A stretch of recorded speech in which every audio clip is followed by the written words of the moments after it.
Kişiler buradadır.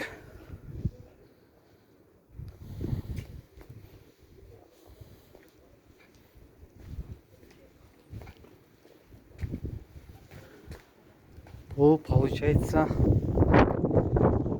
Кайырханның кезіндегі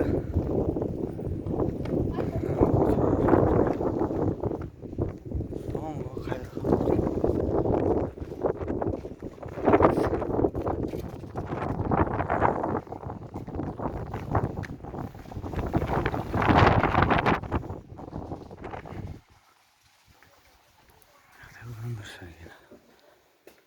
Ассалаумағалейкум.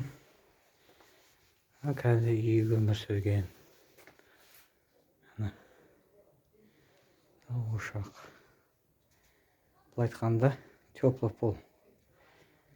Мына жерде сәби ұйықтайды, баяғы отырар. Машалла. Мына кезіндегі қазақтар өмір сүрген.